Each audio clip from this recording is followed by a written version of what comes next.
this summit that you're holding, and it's take up space, which I think is an interesting concept, I mean, for women, because women in the West anyway, for the last 2000 years have been persecuted for taking up any kind of space. And it's only been in the last 100 years or so that women, haven't been really persecuted for having a voice. So, it was around 2000 years ago in Western civilization that they shut down all the temples to the goddess.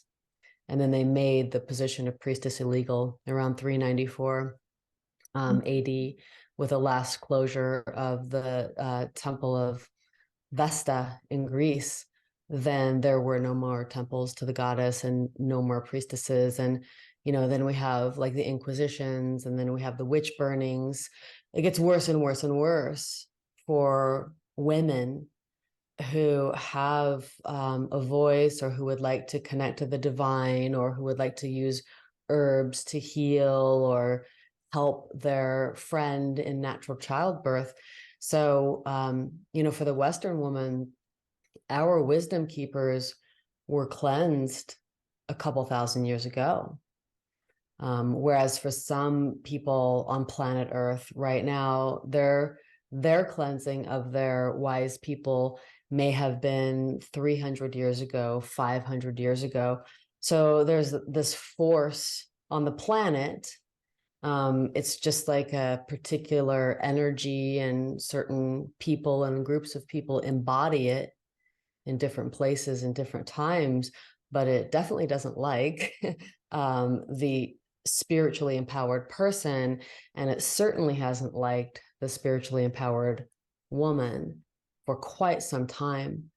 But what we have now, especially in the West, as women, is an opportunity where we can do and be whatever we want.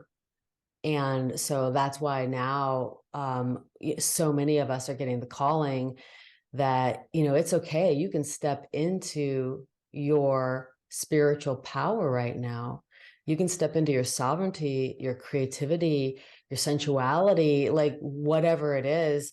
And that's really the beauty of where we've come into as a planet and as a time right now. And it's part of the ascension that a lot of the rules and restrictions of who you could be are being lifted. And so really, we all have the choice and the opportunity to truly tune into who we are and to ask ourselves that question. So just like you shared, you were a teacher.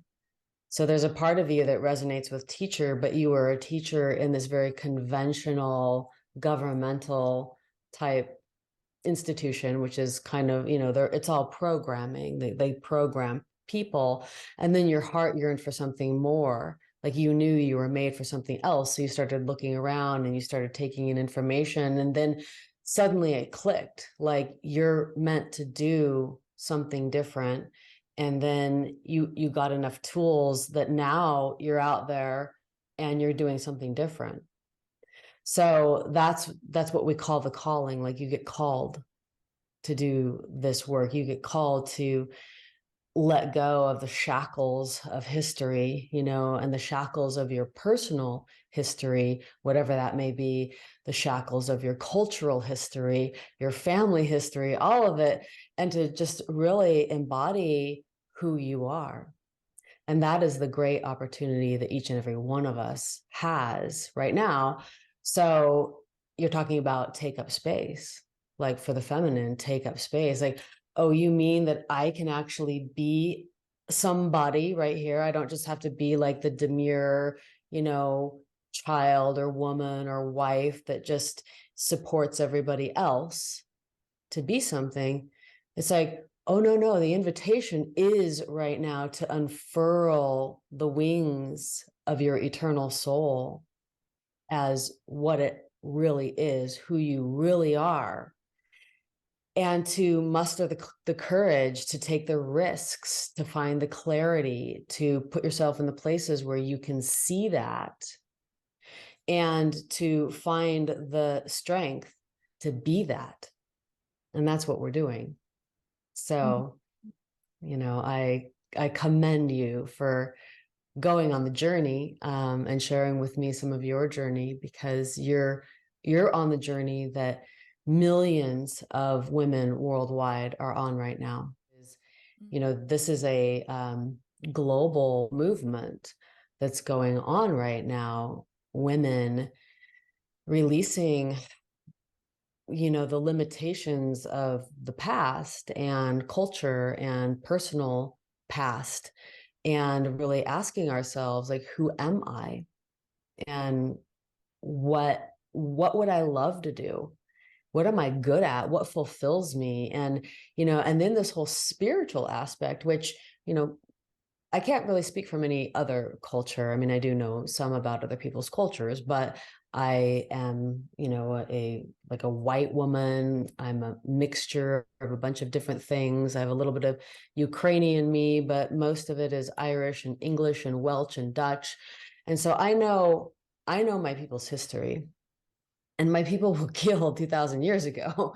You know, my people being the sacred people of that area of England, if you will, what is now England, and all that, that was cleansed a really long time ago.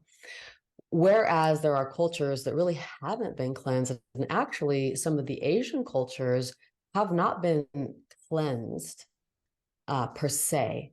I think that there may be some like cultural overlays, of like what a woman's position should be, or, you know, she should be like a good helper and not really take up space or have much to say, and this type of thing. So it's more like a cultural overlay rather than from, you know, like in, you know, Germany and France and England and Rome. I mean, it was a overt, bloody murder of sacred women, you know, of sacred people. So it's a little different. So there's been like this overall global worldwide suppression of the feminine for a very long time. And we really are opening up from that right now. We're awakening. And that's what's happening. There's an awakening going on of the sacred feminine, and the call of the goddess has resounded throughout the cosmos. And some of us are hearing that. And so what you've just done, which is really a really beautiful, you know, transformation, it's an initiation. You went from a typical normal life, doing something pretty normal, and you felt this calling in your soul, and then you followed it, and you kept following it, and the pieces were revealed to you. And then, so now here you are interviewing a number of people that you have noticed, and you like the message, and you know, this is the next step, and it's going to continue on and on and on, and your particular life and journey will continue to reveal itself to you. So this process that you're on is really the process for millions of women right now, millions and millions and millions of women in all different cultures, listening, like hearing a call, maybe being, you know, in a traditional lifestyle somewhere that is steeped in culture or programming, but then there's this call, like, but I love this, but I would love to experience this. And you can say yes to that today. And it may take a little bit of artful negotiation or artful movement in order to put yourself in the position to say yes to that, but you can. And I think that is one of the greatest messages for all women in all cultures right now. And so this whole idea of taking up space, you know, because, you know, we've for thousands of years, or for an entire cultural history,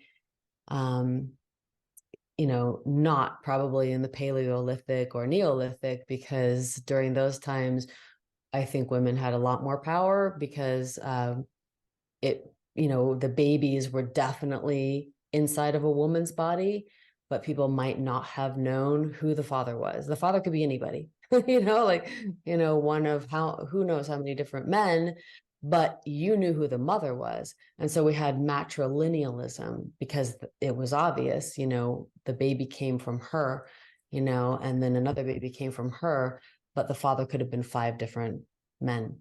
So up until we had more of the marriage type structure for women were very much honored.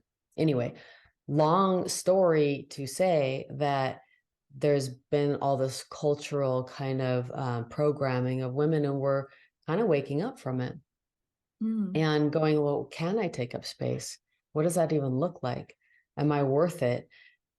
That makes me feel uncomfortable, but I actually do have things to say. I actually do have a gift to give. I do have beauty to shine. So thank you so much for speaking into that, Elizabeth. In fact, what was really interesting as you were sharing was that I started thinking about what some of the other speakers will be covering. We have astrologers as well, and one of them, and I just recently recorded the interview with her, she was talking about the context of, the age of Taurus about 5,000 years ago, when there was a time when the sacred feminine was revered, and how, with the rise of the age of Aries, there had been more aggression, more masculine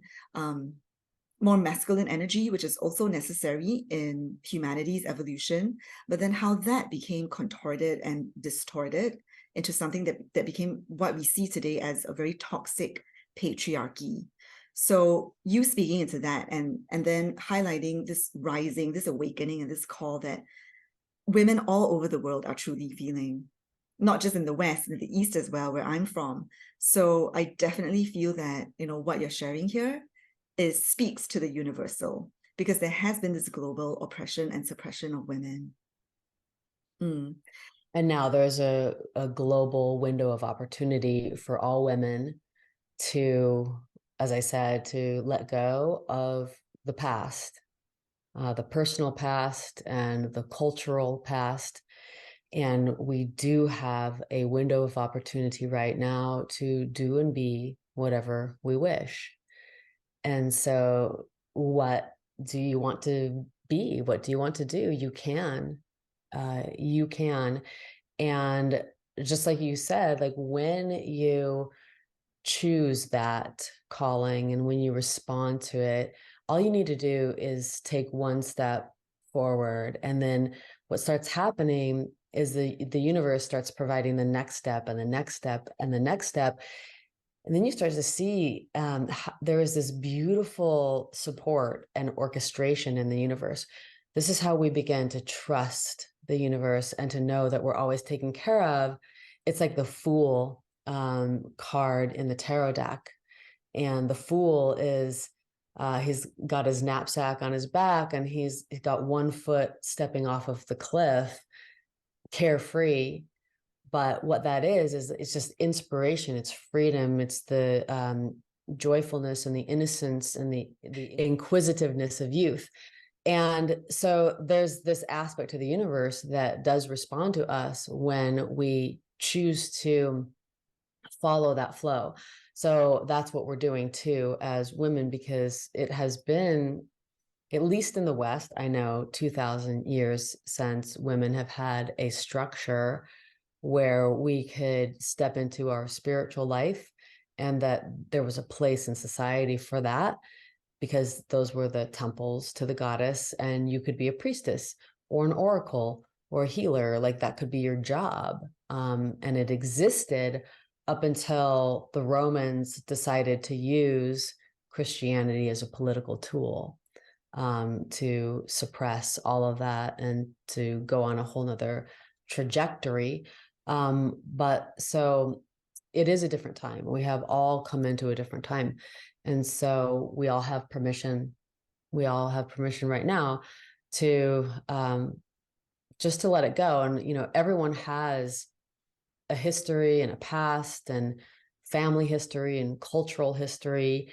And all of that informs who you are. It becomes like the mud of the lotus. So we all have the opportunity to take everything about us and our life and our history and our family history and our culture and all of that, and to transmute it into the lotus that we are right now, this offering of beauty and this opening of our soul to the divine, which is what you're doing. And I'm really just feeling into the beauty of your words and the inspiration that you are sharing, Elizabeth. It's so beautiful.